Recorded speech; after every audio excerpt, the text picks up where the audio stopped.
प्रकृति ने हर जीव में एक भाव भरा है ताकि वो निश्चल ना रहे, कुछ न कुछ कर्म करता रहे, और वो भाव है भूख।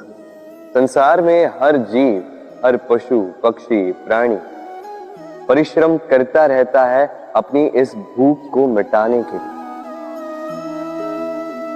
परंतु क्या अन्य जीवों की भांति मनुष्य की भूख भी पेट तक ही सीमित रहती? तन की भूख मिटाते मिटाते कब ये भूख मन और माया की तृष्णा में बदल जाती है पता ही नहीं चलता। और अधिकतर ये तृष्णा धन संग्रहित करने तक ही रह जाती। अपना जीवन जीना छोड़कर किसके लिए ये धन संग्रहित कर रहे हैं? आने वाली पीढ़ी के लिए। बड़ी विचित्र बात। अपना जीवन जीना छोड़कर धन संग्रहित करते करते अपने जीवन का सुख भी मिटा रहे हैं और आने वाली पीढ़ी को कर्म करने से भी बाधित कर। पूत कपूत तो क्यों धन संचय, पूत सपूत तो क्यों धन संचय। अपनी संतान को संस्कार दीजिए, धन नहीं। यदि संतान संस्कारी हो तो अपना स्वयं का एक संसार बना लीजिए। यदि असंस्कारी हो तो आपका बना बनाया संसार यूं ही नष्ट कर दे। इसलिए जीवन में यदि कुछ संचय करना है तो ज्ञान संचय कीजिए, प्रेम संचय कीजिए और मेरे साथ प्रेम से कहिए राधे राधे। जीवन को रथ कहा जाता है, किंतु क्यों? अब आप कहेंगे कि इसलिए क्योंकि जीवन भी रथ की ही भांति चलता रहता है। किंतु कभी आपने इस रथ को समझने का प्रयास किया? रथ में आगे अश्व होते हैं और पीछे पहिए। ये अश्व आपके कर्म और ये पहिए कर्मफल। ये अश्व जहां जाते हैं ये पहिए उसी के पीछे पीछे आते हैं। यदि आपके अश्व यानी आपके कर्म शुभ सरल मार्ग पर चलें तो आपकी यात्रा आनंदमयी होगी। यदि दुष्कर्म के बुरे पथ पर चलें तो आपकी यात्रा गड्ढों और झटकों से युक्त होगी। अब चयन आपका है, आप क्या चाहते हैं? आपकी यात्रा आनंदमयी हो या पीड़ादायी? अपने कर्मों के अश्वों को नियंत्रण में रखें। फल का पहिया सदैव आपको मधुर रास ही देगा। राधे राधे। बताइए श्रेष्ठ कौन? रेशम के धागे बनाने वाला या उन धागों को बुनकर वस्त्र बनाने वाला? निश्चित रूप से वस्त्र बनाने वाला। अब बताइए श्रेष्ठ क्या है? माटी को पूरे तट पर बिखेर कर रख देने वाली बाढ़ या उस माटी को समेट कर उसी से एक मूर्ति बनाने वाला मूर्ति का? निश्चित रूप से मूर्ति का। अब बताइए श्रेष्ठ कौन है? देवताओं और दानवों का वो दल जिन्हें अमृत प्राप्ति के लिए इस संसार में हलाहल फैला दिया, या वो महादेव जिन्होंने इस हलाहल को सूक्ष्म करके अपने कंठ में समाहित कर लिया? निश्चित रूप से महादेव श्रेष्ठ। इसी प्रकार संसार में छोटी छोटी बातों को बड़ा करने वाले श्रेष्ठ नहीं होते, क्योंकि छोटी छोटी नोकझोंकों को द्वंद्व में परिवर्तित करना बड़ा ही सरल है। किंतु श्रेष्ठ सदैव वो होता है जो बड़े से बड़े युद्ध को समझौता बनाकर समाप्त कर दे। राधे राधे। संसार में सबसे कठिन कार्य क्या है? कोई कहेगा पर्वत पर चढ़ना, कोई कहेगा तैरना, कोई कहेगा उड़ना। किंतु क्या ये वास्तव में कठिन है? असल में देखा जाए तो बस ये थोड़े भिन्न है। जो कर्म हमारे लिए करना थोड़े भिन्न हो हम उसे कठिन समझ लेते, जैसे तैरने की कला भिन्न है।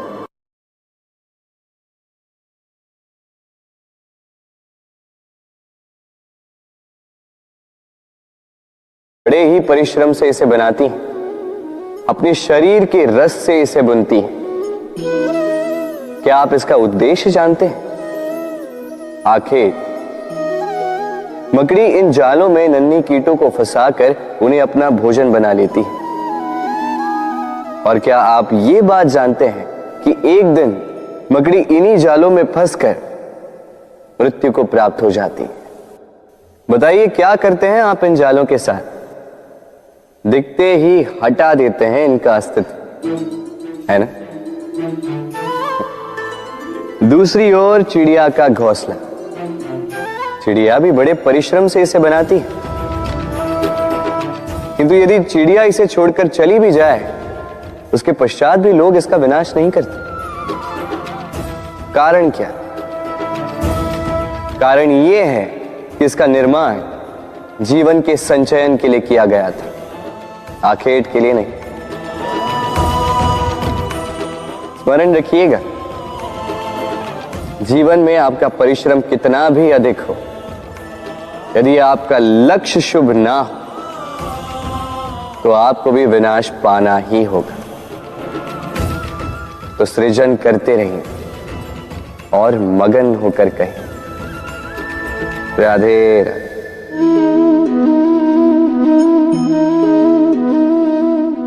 आपके विचार से मैं क्या कर रहा हूं?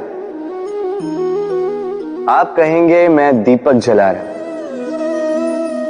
सही, किंतु प्रश्न ये उठता है कि क्या मैंने आपसे कहा कि ये दीपक है? नहीं।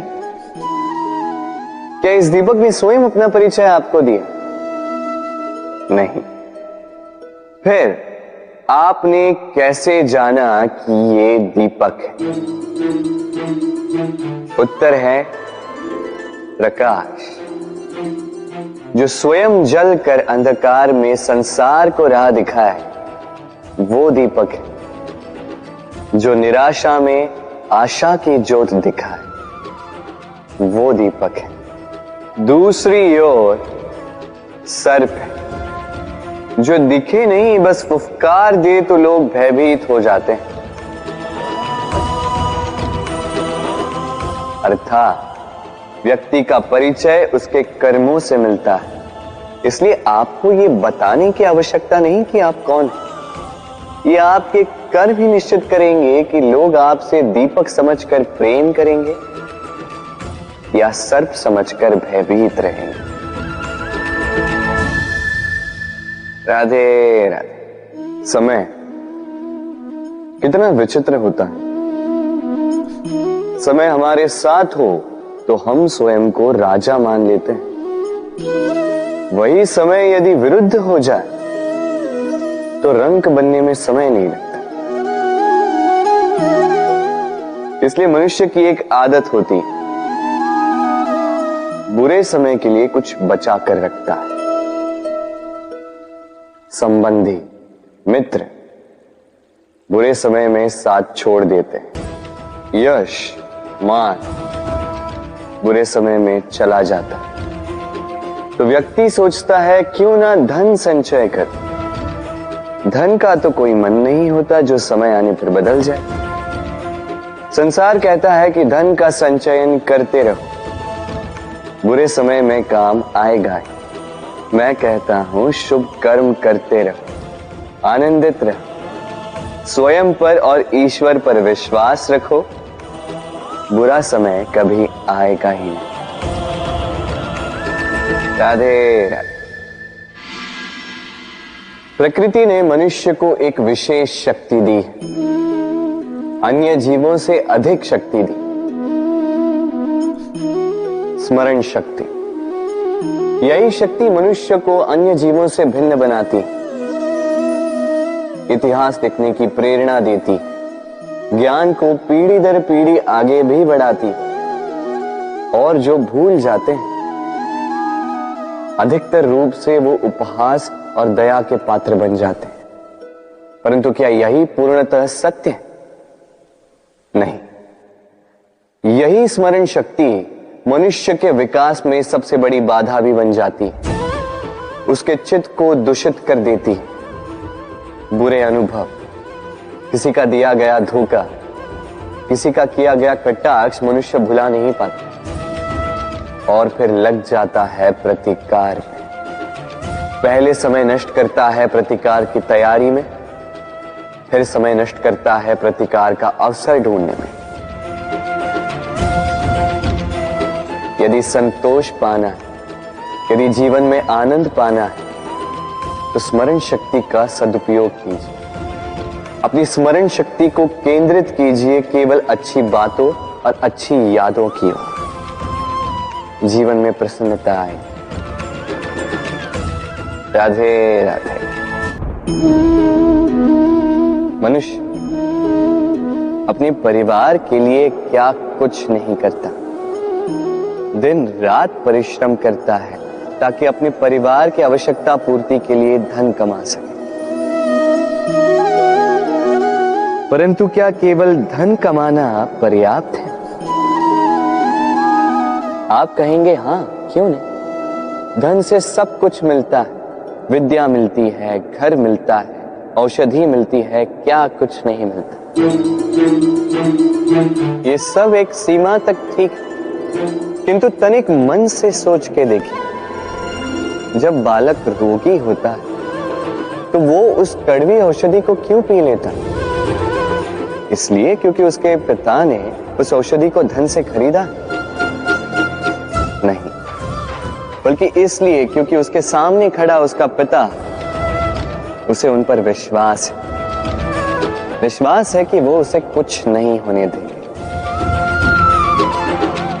ये विश्वास, ये संस्कार, ये सीख कभी धन से नहीं मिलती। ये मिलती है उस समय से जो माता पिता ने अपने संतान के साथ बिताया।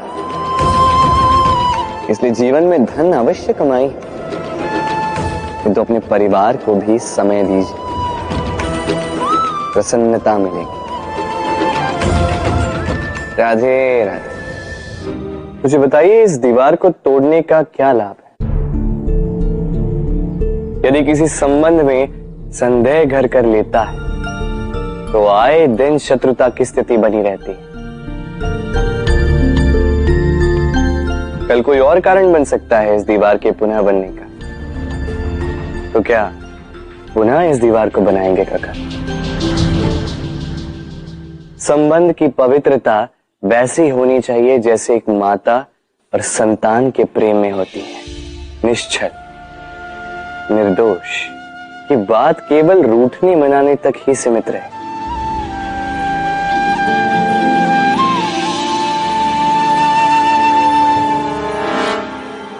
और कोई भी घुसपैठिया आकर भावों को दूषित न कर पाए। ना कोई वस्तु, ना कोई परिस्थिति, ना कोई व्यक्ति, कोई उन्हें अलग न कर पाए काका। सोचिए, यदि ये दीवार पुनः बननी है तो इसे तोड़ा ही क्यों जाए? यदि मन में एक अटूट संबंध स्थापित करने का दृढ़ निश्चय ही ना हो तो क्यों तोड़े इस दीवार को? बताइए, है विश्वास, है अटूट विश्वास कि ये संबंध कभी ना टूटेगा? यदि है तो तोड़ दीजिए इस दीवार को, अन्यथा पति पत्नी का संबंध सबसे बड़ा संबंध माना जाता है और है भी। सप्तपदी लेकर 7 जन्मों तक दोनों एक दूसरे के साथ जुड़ जाते हैं, एक दूसरे के अर्धांग बन जाते हैं। अर्धांग अर्थात अर्ध अंग। क्या इसका महत्व आप समझ पा रहे हैं? अपना समस्त जीवन किसी के साथ बांटना। किंतु क्या संसार के सारे पति पत्नी एक दूसरे के साथ अपना समस्त जीवन बांट सकते हैं? क्या इसमें सभी सक्षम रह पाए हैं? अपना जीवन किसी और के साथ बांटने के लिए सबसे महत्वपूर्ण बात है स्वीकृति, स्वीकार करना। सामने वाले व्यक्ति को स्वीकार करना, उसकी अच्छाइयां भी, उसकी बुराइयां भी।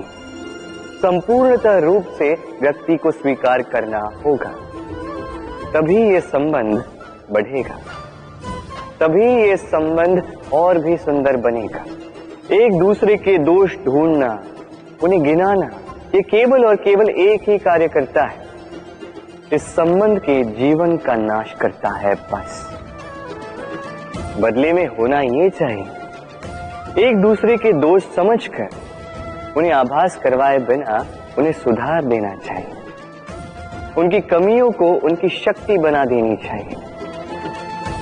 यही तो होता है दाम्पत्य, यही होता है बुराइयों का दमन, और यही होता है गुणों का उदय। राधे राधे।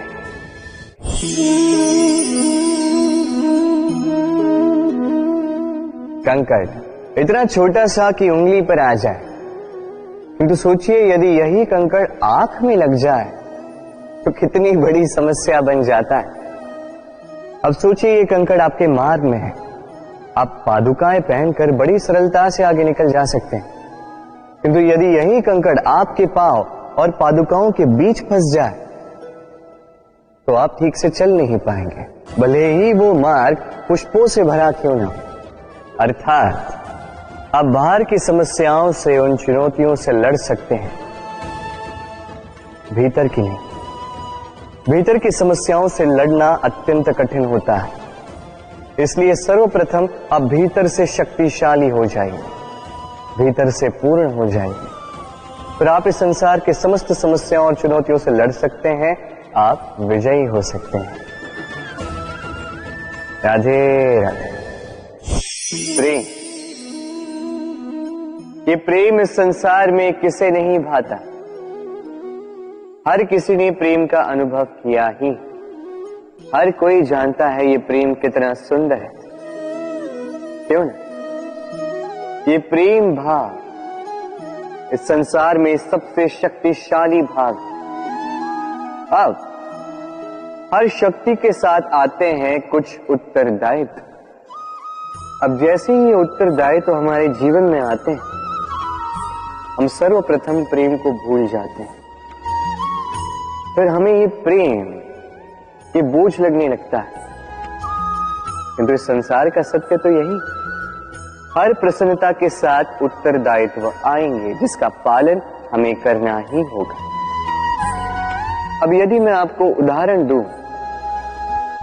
आपके बगीचे में आप चाहते हैं कि एक सुंदर सा पुष्पों से भरा हुआ वृक्ष आए, तो सर्वप्रथम उसके लिए आपको जल और धूप का आयोजन करना होगा, उसके जड़ों पर दीमक ना लगे ये आपको सुनिश्चित करना होगा, उसके आसपास उगी खरपतवार वो आपको हटानी होगी, उसी के पश्चात तो आपके उस बगीचे में वो सुंदर पुष्पों से भरा वृक्ष आएगा।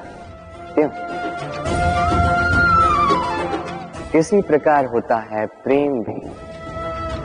सर्वप्रथम आपको इसमें समर्पण का खाद जल डालना होगा, अविश्वास और संदेह, इसकी खरपतवार आपको हटानी होगी, और विश्वास की ये जड़ें कभी ना दुर्बल पड़े ये आपको सुनिश्चित करना होगा। उसी के पश्चात प्रेम का वास्तविक सुख आप अनुभव कर पाएंगे। राधे राधे। प्रेम, प्रेम क्या है सभी जानते हैं। सामान्य रूप से ये प्रेम आकर्षण से प्रारंभ होता है और इसमें कुछ भी बुरा नहीं है। महत्वपूर्ण बात यह है कि इस प्रेम का लक्ष्य क्या है। जिससे आपने प्रेम किया उसे पा लेना या ना पाने के कारण स्वयं को विचलित कर इस संसार से मुख मोड़ लेना। यदि कोई इन दोनों विकल्पों में से कोई एक चुनता है तो आपको बता दो, ये दोनों ही प्रेम का अंत है। प्रेम का असली अर्थ है समर्पण, संपूर्ण निस्वार्थ समर्पण। ऐसा प्रेम जिसमें जिनसे आपने प्रेम किया उसको पाने की प्रसन्नता आपका लक्ष्य नहीं है। जिनसे आपने प्रेम किया उसे प्रसन्न करना आपका लक्ष्य हो। ये प्रेम ईश्वर है। किंतु यदि इस प्रेम में पूर्णतः समर्पित नहीं होंगे तो इस प्रेम में एक आकार नहीं हो पाओगे। किंतु यदि इस प्रेम में स्वयं को पूर्णतः समर्पित कर दिया तो समझो इसी प्रेम में आप ईश्वर पाओगे। राधे राधे। सम्मान, संबंध दोनों एक दूसरे के साथ ऐसे जुड़े हैं जैसे दीपक और बाती। ना कोई कम है ना कोई अधिक, दोनों का अधिकार समान होना चाहिए, जैसे पति पत्नी का संबंध। अब इसमें पति का अर्थ स्वामी नहीं, साथी। उसका कर्तव्य है साथ देना, आदेश देना नहीं। और ये संबंध सहकार से बनता है, अधिकार से नहीं। हाथ बढ़ाने से बढ़ता है, उंगली उठाने से नहीं। यदि इस संबंध में एक दूसरे का मान रखोगे, एक दूसरे का सम्मान करोगे, तभी ये संबंध बढ़ेगा, तभी ये संबंध अभिमान योग्य बनेगा। राधे राधे। सूर्य की किरणें कितनी दिव्य होती हैं ना। प्रतीत ही नहीं होता कि ये सूर्य रात्र भर अंधकार से जूझ रहा था। ये सूर्य प्रतिदिन उदित होता है, ये भुलाकर कि पिछली सांझ में ये डूब गया था। फिर से उदित होता है, सारे संसार को प्रकाश देता है। यही अंतर है हम में और सूर्य में। सूर्य बीती को बिसार कर आगे बढ़ता है। हम प्रतिदिन भोर में उठते हैं, वही पुरानी बातों को साथ लेकर चलते हैं, उसी कड़वाहट में स्वयं को लपेट लेते हैं। अब यही बीती बातों की श्रृंखला हमें जीवन में आगे बढ़ने ही नहीं देती। देखिए, यही जीवन है। भूल सबसे होती है, अपयश सबको मिलता है, सबकी यात्रा में असफलता लिखी है, सभी बुरे दिन देखते हैं। किंतु इन सारी बातों को भुलाकर जब जीवन में आगे बढ़ोगे, तभी तो इस संसार में, इस आकाश में सूर्य बनकर चमकोगे, तभी तो इस संसार को प्रकाश दोगे। इसलिए प्रतिदिन जागिए, एक नए जन्म के साथ, एक नए उत्साह के साथ, एक नए लक्ष्य के साथ। क्योंकि ये बीती बातें आपको पीड़ा देने के लिए नहीं, केवल शिक्षा देने के लिए होती हैं। राधे राधे। नवरात्रि का पर्व आरंभ हो चुका है और ये पर्व अत्यंत भव्य है, क्योंकि ये पर्व जगत माता से जुड़ा है। मां इतना छोटा सा शब्द है, किंतु ठीक से देखो तो समस्त संसार इसी शब्द में समा है। मां जो अपनी संतान के लिए हर संभव प्रयास करती है, कुछ भी करने के लिए सज्ज रहती है। मां जिसका सबसे बड़ा गुण निश्चलता, मन में ना कोई पूर्वाग्रह, ना कोई भेदभाव, ना कोई छल कपट, और इतनी भोली होती है मां। संतान भले ही झूठा रो दे, मां को लगता है कि कदाचित वास्तव में भूख लगी होगी। मां चाहे जन्म देने वाली हो, चाहे पालने वाली, स्वर्ग, ये स्वर्ग हमें मां के चरणों के नीचे ही प्राप्त होता है। इसी मां को हमारा शत शत प्रणाम। राधे। सहनशीलता मां का दूसरा सबसे बड़ा गुण। कहते हैं कि धरती से अधिक सहनशील और कोई नहीं। उसे खोदने के पश्चात भी धरती हमें फसल देती है, किंतु मां, ये मां धरती से कम सहनशील नहीं। तनिक सोचिए, 9 माह तक संतान को अपनी कोख में रखना, क्या ये सहनशीलता कोई पुरुष दिखा सकता? क्या ये सहनशीलता कोई पिता दिखा सकता है? स्त्री में शील भले, सहनशीलता की परिभाषा उसे मां बनने के पश्चात प्राप्त होती है। स्वयं का अस्तित्व भुलाकर संतान का अस्तित्व बनाती है। शिशु की लात खाकर भी आनंद से उसे दूध पिलाती है। ये होती है मां। और इसी मां जननी को हमारा शत शत प्रणाम। राधे राधे। मां का एक और सबसे महान गुण, स्वयं को ढालने की अद्भुत शक्ति। जिस प्रकार एक मां स्वयं को ढाल सकती है और कोई नहीं कर सकता।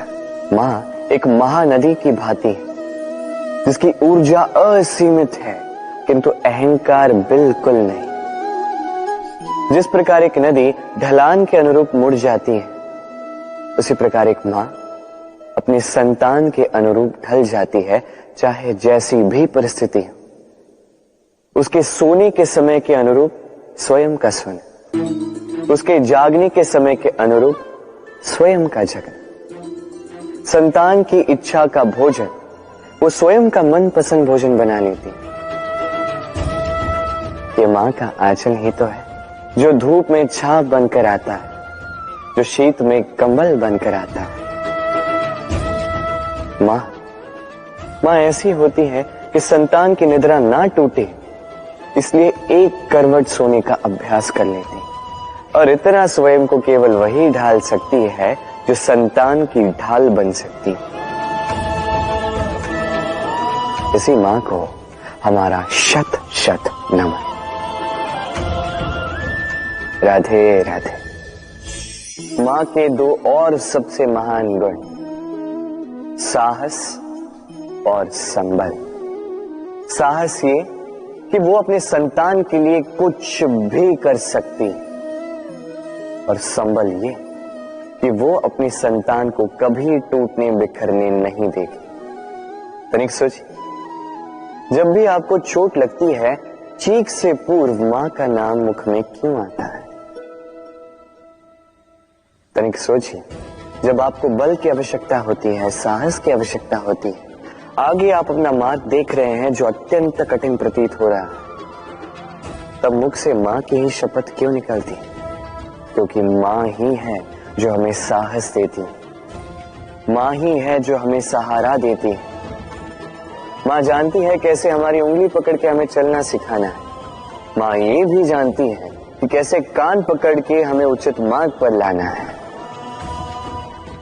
इसी साहसी मां को हमारा शत शत नमन।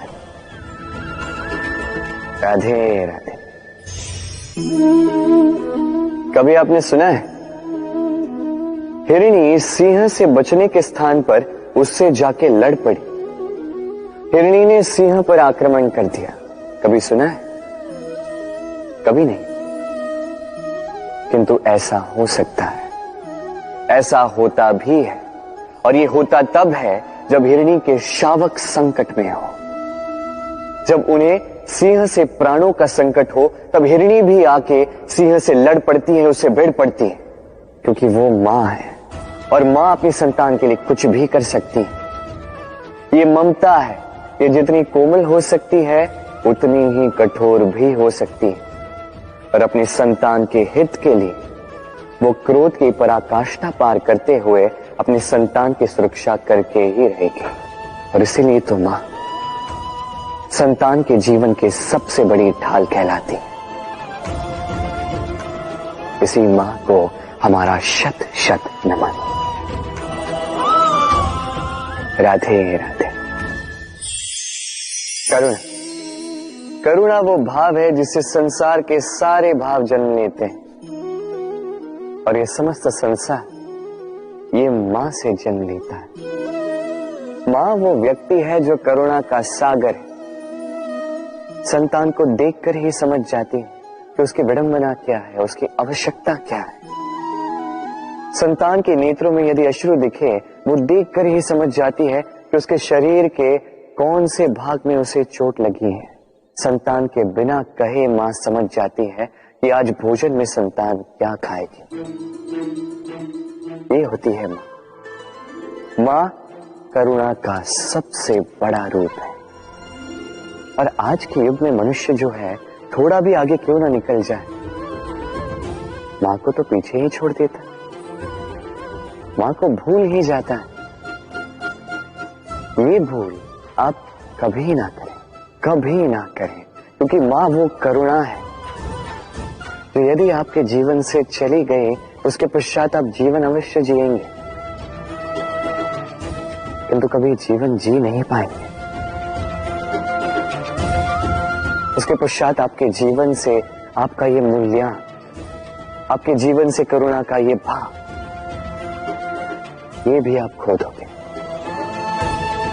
आपकी मां सबसे अधिक महत्वपूर्ण है। यदि मां को खो दिया तो समझ लीजिए सब कुछ खो दिया।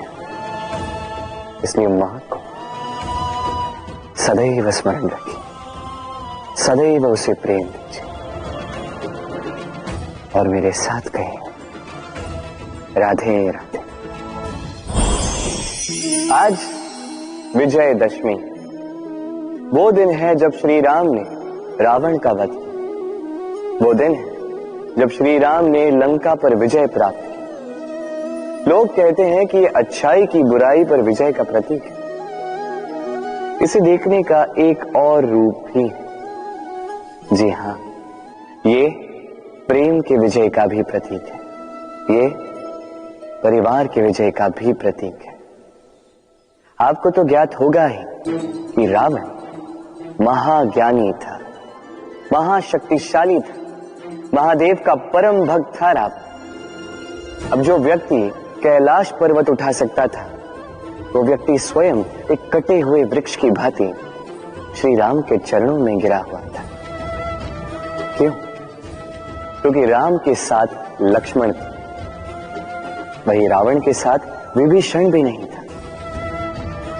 एक और परिवार में बढ़ता प्रेम था, तो दूसरी ओर परिवार में बढ़ती दरार। स्मरण रखिए, यदि संसार पर विजय प्राप्त करनी है तो सर्वप्रथम परिवार में प्रेम बनाए रखना होगा। परिवार में केवल प्रेम बढ़ाइए, द्वेष कभी नहीं। आप सदैव सुखी रहेंगे और जीवन की हर बाधा पर आप विजय प्राप्त करें। राधे राधे।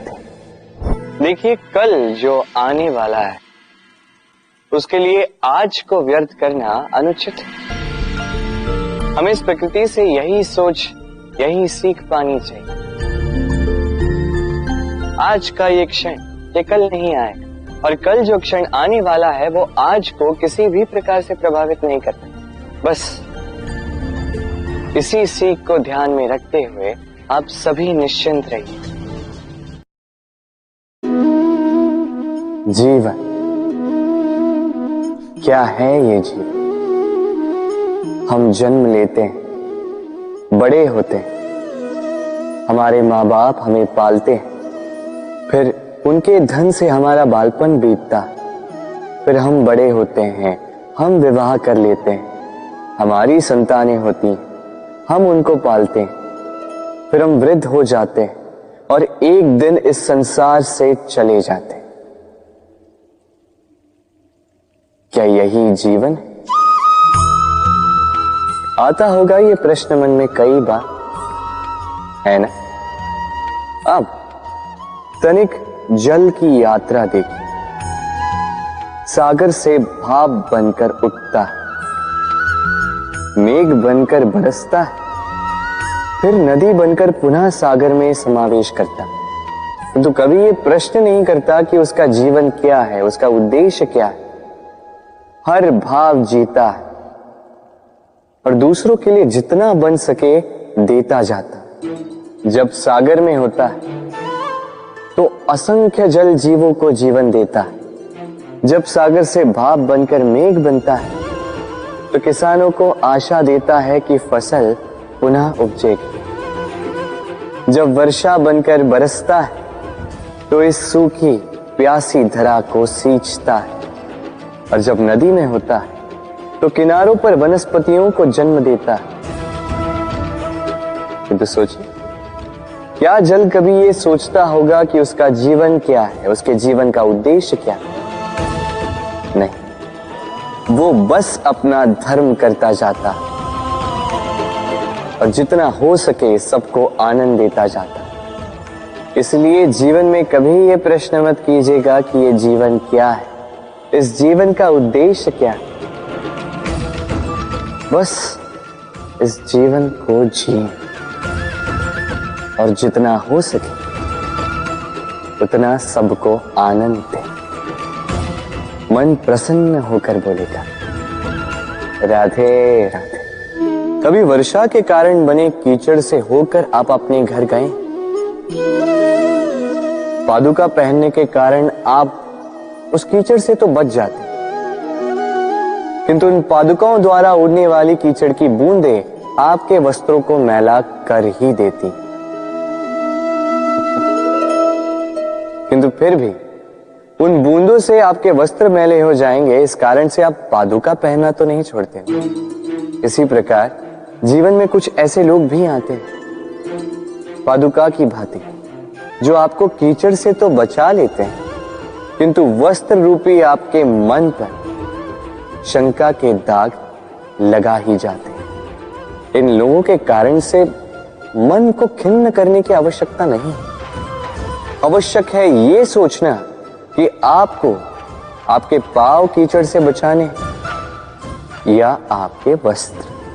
जीवन में गंभीर होना अच्छी बात है, किंतु हर बात को यदि गंभीरता से लेने लगोगे तो जीवन का आनंद समाप्त हो जाएगा। ये संसार अनित्य है, यहां पे ऐसा कुछ भी नहीं जो सदा के लिए जीवित रहेगा। तो जब तक ये जीवन है, संतोष और आनंद से जिए। स्वयं पर छिटकने वाले कीचड़ पर ध्यान ना दें, बस आनंद बांटते रहें। मन प्रसन्न होकर बोले राधे राधे। व्यक्ति को जब अपने प्रेम को खो देने का भय होता है तो वो अपने प्रेम को इतने कस के पकड़ कर रखता है कि प्रेम को ही पीड़ा होने लगती है। प्रेम पा तो लेता है, किंतु उसे कैसे सहेजना है ये जब उसे नहीं समझ आता, तब वो उस प्रेम पर स्वामित्व पाने का प्रयास करता है और यहीं जन्म लेती है असुरक्षा की ये भावना, ईर्ष्या। जब एक लंबे वियोग के पश्चात दो प्रेमी एक दूसरे से पुनः मिलते हैं तो सबसे पहला भाव जो उनके मन में आता है वो ये कि कैसे एक क्षण के लिए भी अपने प्रेमी को स्वयं से दूर न जाने दो, कैसे अपने जीवन का एक एक क्षण अपनी प्रेमी के साथ बिता। प्रयास ये रहता है दाऊ, इन दो प्रेमियों के मध्य में कोई भी ना आ पाए, और जब ये नहीं हो पाता तब जागती है ईर्ष्या। परीक्षा एक ऐसी व्यवस्था जिससे मुझे, आपको, सबको कहीं ना कहीं दो चार होना ही पड़ता है। स्मरण कीजिए अपना बालपन। आप परीक्षा देने बैठे। अब कुछ बालक ऐसे होते हैं जो वर्ष भर परिश्रम करते हैं, पढ़ते हैं, मन से परीक्षा देते हैं। कुछ बालक ऐसे होते हैं जो अपने आसपास बैठे बालकों की नकल करते हैं और परीक्षा में उत्तीर्ण भी हो जाते हैं। बुरा लगता है ये सोचकर कि कोई बिना किसी परिश्रम के परीक्षा में उत्तीर्ण कैसे हो सकता है। किंतु स्मरण रखिएगा, जो नकल करते हैं वो परीक्षा में उत्तीर्ण हो सकते हैं, सफल नहीं, क्योंकि वो नकल करते हैं बिना प्रश्न को समझे, बिना उत्तर का तरीका निकाले। यही हमारे साथ भी होता है। हम हमारे जीवन में दूसरों को देखते हैं, उनकी नकल करते हैं, उनकी भांति बनने का प्रयास करते हैं, किंतु ना हमारे जीवन में सफलता आती है ना आनंद आता है। क्यों? क्योंकि हम एक विशेष बात भूल जाते हैं कि प्रत्येक मनुष्य का व्यक्तित्व भिन्न होता है। आप दूसरों की नकल करके अपना जीवन व्यतीत कर सकते हैं,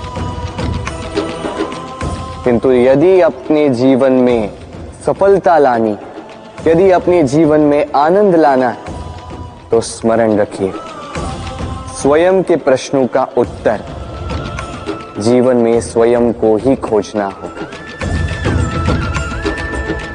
राधे राधे। मनुष्य को जब सफलता मिलती है, तब उसमें जागता है अहंकार, और ऐसे में मनुष्य अक्सर एक बात भूल जाता है, झुकना। सोचता है कि मैं किसी के समक्ष क्यों झुकूं? और ऐसा इसलिए होता है क्योंकि मनुष्य एक महत्वपूर्ण बात भूल जाता है कि संसार में, इस जीवन में उसने जो भी प्राप्त किया है, झुककर प्राप्त किया। बालपन में चलना सीखा तो इस धरा पर झुककर, गिरकर। बड़ों का आशीष लिया तो झुककर। किसान को फसल काटने के लिए झुकना पड़ता, कुएं से पानी निकालने के लिए पात्र को झुकना पड़ता है, भगवान से आशीर्वाद प्राप्त करने के लिए उनके समक्ष झुकना पड़ता है। आंधियों में वृक्ष सुरक्षित कैसे रहते? झुककर। सम्मान कैसे पाया जाता है? झुककर। किसी के समक्ष झुकने का अर्थ स्वयं का आत्मसम्मान खो देना नहीं, उसका अर्थ होता है विनम्र। हम मनुष्य हैं और इस आकाश की ऊंचाइयों तक पहुंचने के लिए हमें किसी पक्षी की भांति पंखों की आवश्यकता नहीं। बस जितना झुकेंगे उतना ही ऊपर उठेंगे। राधे राधे। आप इस संसार में ऐसे कई लोगों को जानते होंगे जिन्हें आप स्वार्थी मानते हैं, जो आवश्यकता पड़ने पर ही आपको स्मरण करते हैं, अन्यथा वर्षों तक कहीं दिखाई भी नहीं देते, किंतु जैसे ही उनकी आपके सहायता की आवश्यकता पड़ती है, हाथ जोड़कर आपके सामने सज्ज रहते। बड़ा क्रोध आता है ना इनको, मन खिन्न हो जाता, मन से ये स्वर निकलता है कि इस व्यक्ति की सहायता न करें, किंतु ऐसा कभी मत कीजिए। आप सोचेंगे क्यों कह रहा हूं मैं ऐसा? स्मरण रखिएगा, दीपक का स्मरण व्यक्ति केवल तभी करता है जब अंधकार गहरा हो जाता है। उसे स्वार्थी मानकर स्वयं व्याकुल ना होइए, स्वयं को दीपक मानकर आनंदित होइए। भाग्यवान समझिए खुद को कि किसी को आवश्यकता पड़ने पर आपकी याद आए कि आप इस संसार में किसी की सहायता करने योग्य हैं। इस जीवन में किसी के स्वार्थी होने से स्वयं का दृष्टिकोण न बदले। बस ये दृष्टि रखिए,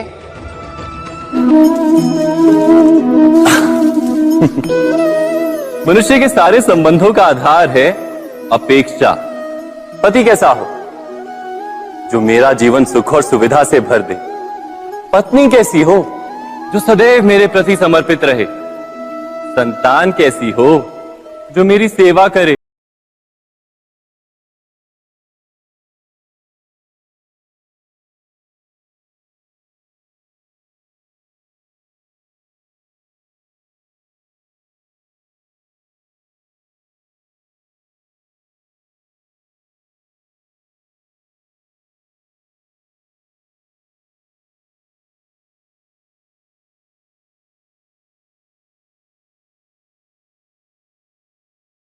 प्रामाणिक इच्छा हो तब भी कोई मनुष्य किसी की अपेक्षाओं को पूर्ण नहीं कर पाता, और वहां से जन्म लेता है संघर्ष। सारे संबंध संघर्ष में परिवर्तित हो जाते।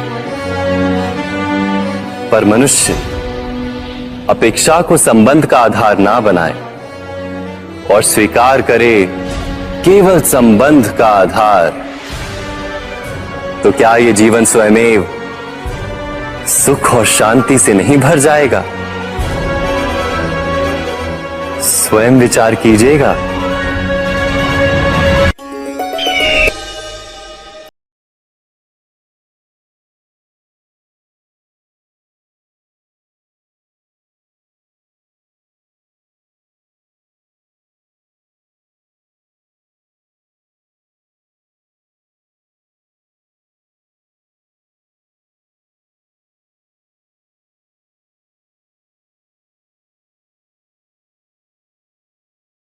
संबंधों ने आपको संपूर्ण संतोष दिया है? विचार कीजिए। हमारा जीवन संबंधों पर आधारित है, हमारी सुरक्षा संबंधों पर आधारित है। इसी कारण हमारे जीवन के सारे सुखों का आधार भी संबंध है। किंतु फिर भी हमें संबंधों में ही अधिकतर दुख क्यों प्राप्त होते हैं? सदा ही संघर्ष भी संबंधों से ही उत्पन्न क्यों हो जाते हैं? कभी विचार किया है? जब कोई व्यक्ति किसी अन्य व्यक्ति के विचार अथवा कार्य को स्वीकार नहीं करता, उसमें परिवर्तन करने का प्रयत्न करता है, तो संघर्ष जन्म लेता। अर्थात जितना अधिक अस्वीकार उतना ही अधिक संघर्ष, और जितना अधिक स्वीकार उतना ही अधिक सुख। क्या ये वास्तविकता नहीं?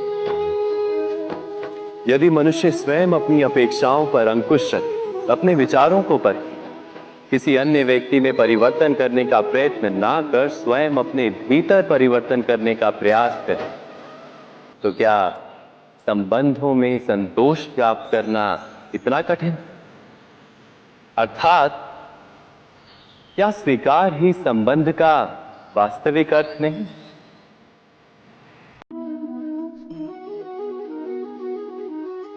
जगत में प्रत्येक व्यक्ति को किसी ना किसी प्रकार की निर्बलता अवश्य होती। जैसे कोई बहुत तेजी से दौड़ नहीं पाता तो कोई अधिक भार नहीं उठा पाता, कोई असाध्य रोग से पीड़ित रहता है तो कोई पढ़े हुए पाठों को स्मरण में नहीं रख पाता। ऐसे अनेकों उदाहरण और भी हैं। क्या आप किसी ऐसे व्यक्ति को जानते हैं जिसे सब कुछ प्राप्त हो और हम जीवन की उस एक निर्बलता को जीवन का केंद्र मानकर जीते हैं? इस कारणवश हृदय में दुख और असंतोष रहता है सदा। निर्बलता मनुष्य को जन्म से अथवा संजोग से प्राप्त होती है, किंतु उस निर्बलता को मनुष्य का मन अपनी मर्यादा बना लेता है। किंतु कुछ व्यक्ति ऐसे भी होते हैं जो अपने पुरुषार्थ और श्रम से उस निर्बलता को पराजित कर देते हैं। क्या भेद है उनमें और अन्य लोगों में? क्या आपने कभी विचार किया है? सरल सा उत्तर है इसका। जो व्यक्ति निर्बलता से पराजित नहीं होता, जो पुरुषार्थ करने का साहस रखता है हृदय में, वो निर्बलता को पार कर जाता है। अर्थात निर्बलता अवश्य ईश्वर देता है, किंतु मर्यादा मनुष्य का मन ही निर्मित करता है। स्वयं विचार कीजिए।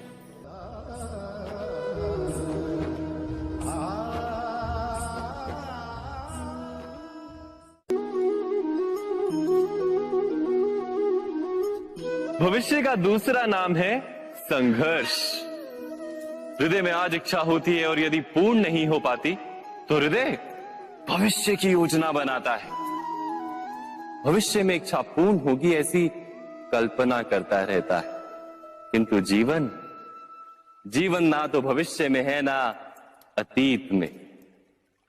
जीवन तो इस क्षण का नाम है, अर्थात इस क्षण का अनुभव ही जीवन का अनुभव। पर हम ये जानते हुए भी इतना सा सत्य समझ नहीं पाते। या तो हम बीते हुए समय के स्मरणों को घेर कर बैठे रहते, या फिर आने वाले समय के लिए हम योजनाएं बनाते रहते हैं और जीवन जीवन बीत जाता है। एक सत्य यदि हम हृदय में उतार लें कि ना हम भविष्य देख सकते हैं ना ही भविष्य निर्मित कर सकते। हम तो केवल धैर्य और साहस के साथ भविष्य को आलिंगन दे सकते, स्वागत कर सकते हैं भविष्य का। तो क्या जीवन का हर पल जीवन से नहीं भर जाएगा? स्वयं विचार कीजिए।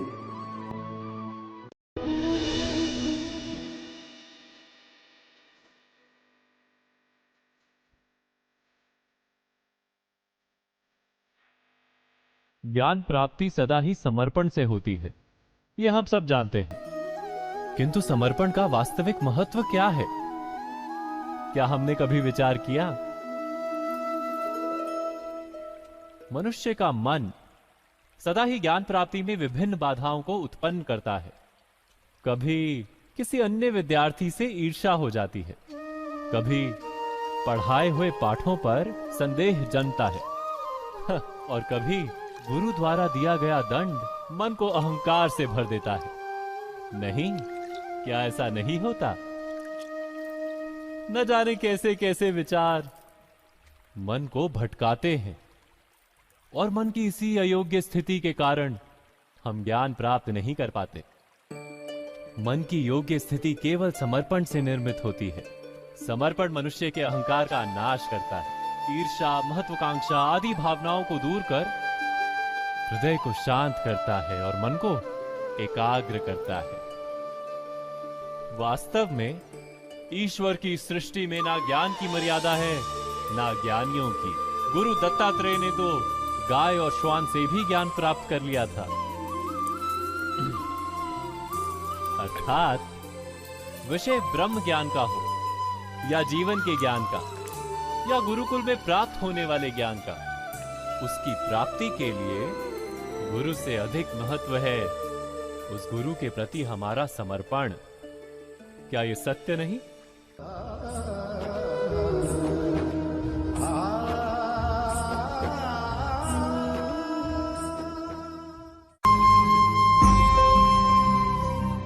प्रत्येक मनुष्य के जीवन में ऐसा क्षण अवश्य आता है जब सारे स्वप्न, सारी आशाएं, सारे दृश्य ध्वस्त हो जाते हैं।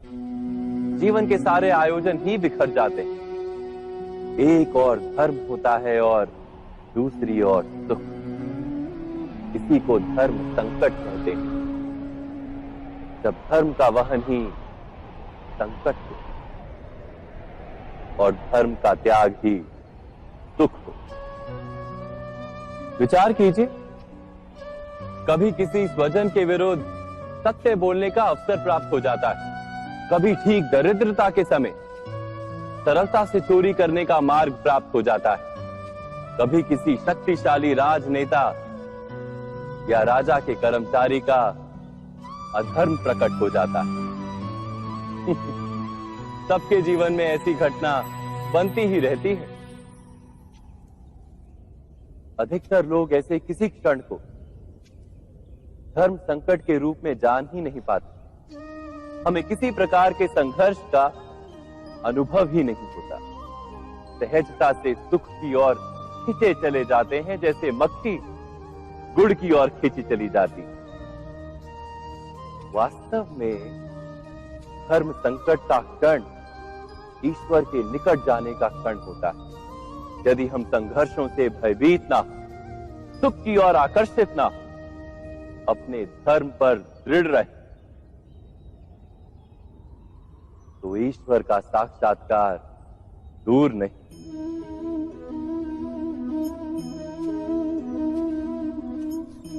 पवन से युद्ध करने वाला पत्ता यदि पेड़ से गिरता है तो भी आकाश की ओर उठता है। पवन से झुकने वाली घास वहीं भूमि पर रह जाती है। अर्थात धर्म संकट से यदि हम संकट को ही टाल दें तो सुख तो मिलता है, जीवन बढ़ता है, किंतु क्या चरित्र नहीं टूटता? क्या आत्मा दरिद्र नहीं हो जाती? क्या ईश्वर से अंतर नहीं हो जाता? स्वयं विचार कीजिए। दो व्यक्ति जब निकट आते हैं तो एक दूसरे के लिए सीमाएं और मर्यादाएं निर्मित करने का प्रयत्न अवश्य करते हैं। हम यदि सारे संबंधों पर विचार करें तो देखेंगे कि इन सारे संबंधों का आधार यही सीमाएं हैं जो हम दूसरों के लिए निर्मित करते हैं। और यदि अनजाने में भी कोई अन्य व्यक्ति इन सीमाओं को तोड़ता है तो उसी क्षण हमारा हृदय क्रोध से भर जाता है। इन सीमाओं का वास्तविक रूप क्या है? क्या हमने कभी विचार किया? सीमाओं के द्वारा हम दूसरे व्यक्ति को निर्णय करने की अनुमति नहीं देते, अपना निर्णय उस व्यक्ति पर थोपते हैं, अर्थात किसी की स्वतंत्रता का अस्वीकार करते हैं। और जब स्वतंत्रता का अस्वीकार किया जाता है तो उसका हृदय दुख से भर जाता है, और जब वो सीमाओं को तोड़ता है तो हमारा हृदय क्रोध से भर जाता है। क्या ऐसा नहीं होता?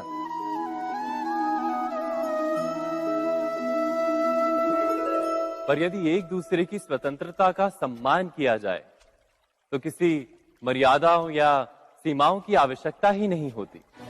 अर्थात जिस प्रकार स्वीकार किसी संबंध का देह है, क्या वैसे ही स्वतंत्रता किसी संबंध की आत्मा नहीं? स्वयं विचार कीजिए। सबके जीवन में ऐसा प्रसंग अवश्य आता है कि सत्य कहने का निश्चय होता है हृदय में, किंतु मुख से सत्य निकल नहीं पाता। कोई भय मन को घेर लेता है। किसी घटना अथवा प्रसंग के बारे में बात करना या फिर स्वयं से कोई भूल हो जाए उसके बारे में कुछ बोलना, क्या ये सत्य है? नहीं, ये तो केवल तथ्य है। अर्थात जैसा हुआ था वैसा केवल बोल देना सामान्य सी बात है। किंतु कभी कभी उस तथ्य को बोलते हुए भी भय लगता है। कदाचित किसी दूसरे की भावनाओं का विचार आता है मन, दूसरे को दुख होगा ये भय भी शब्दों को रोकता है। तो ये सत्य क्या है? क्या हमने कभी विचार किया है? जब भय रहते हुए भी कोई तथ्य बोलता है तो वो सत्य कहलाता है। वास्तव में सत्य कुछ और नहीं, केवल निर्भयता का दूसरा नाम है। और निर्भय होने का कोई समय नहीं होता, क्योंकि निर्भयता आत्मा का स्वभाव है। अर्थात क्या प्रत्येक क्षण सत्य बोलने का क्षण नहीं होता?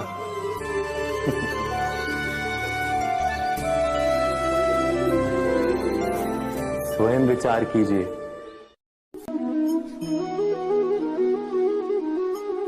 श्रेष्ठता का क्या अर्थ है? श्रेष्ठता का अर्थ है दूसरों से अधिक ज्ञान प्राप्त करना। अर्थात मूल्य इस बात का नहीं कि स्वयं कितना ज्ञान प्राप्त किया, मूल्य इस बात का है कि प्राप्त किया हुआ ज्ञान अन्य लोगों से कितना अधिक है। अर्थात श्रेष्ठता की इच्छा ज्ञान प्राप्ति को भी एक स्पर्धा बना देती है, और स्पर्धा में विजय अंतिम कब होती है?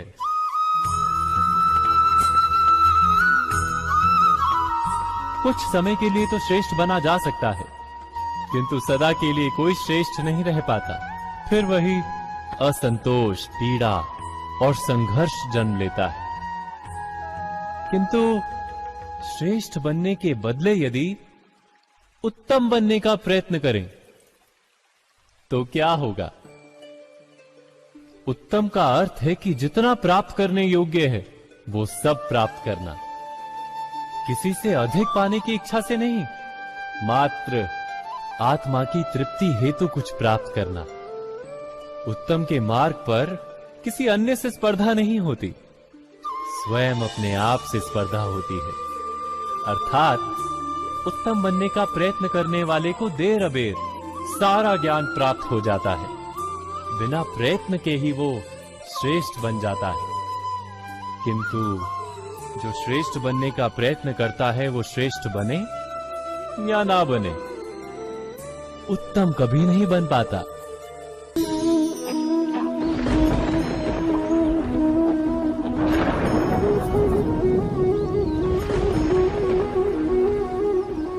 सपनों और पूर्वाभासों के आधार पर हम भविष्य के सुख दुख की कल्पना करते हैं।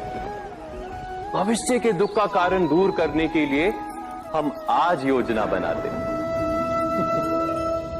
किंतु कल के संकट को आज निर्मूल करने से हमें लाभ मिलता है या हानि पहुंचती है, ये प्रश्न हम कभी नहीं करते। सत्य तो ये है कि संकट और उसका निवारण साथ जनते हैं, व्यक्ति के लिए भी और सृष्टि के लिए भी। नहीं, आप अपने भूतकाल का स्मरण कीजिए, इतिहास को देखिए, आप तुरंत ही ये जान पाएंगे कि जब जब संकट आता है तब तब उसका निवारण करने वाली शक्ति भी जन्म लेती है। यही तो जगत का चलन है। वस्तुतः संकट ही शक्ति के जन्म का कारण है। प्रत्येक व्यक्ति जब संकट से निकलता है तो एक पद आगे बढ़ा होता है, अधिक चमकता है, आत्मविश्वास से अधिक भरा होता है, न केवल अपने लिए अपितु विश्व के लिए भी। क्या ये सत्य नहीं? वास्तव में संकट का जन्म है एक अवसर का जन्म, अपने आप को बदलने का अवसर, अपने विचारों को ऊंचाई पर करने का अवसर, अपनी आत्मा को बलवान और ज्ञान मंडित बनाने का अवसर। जो ये कर पाता है उसे कोई संकट नहीं होता, किंतु जो ये नहीं कर पाता वो तो स्वयं एक संकट है विश्व के लिए। विचार कीजिए। राधे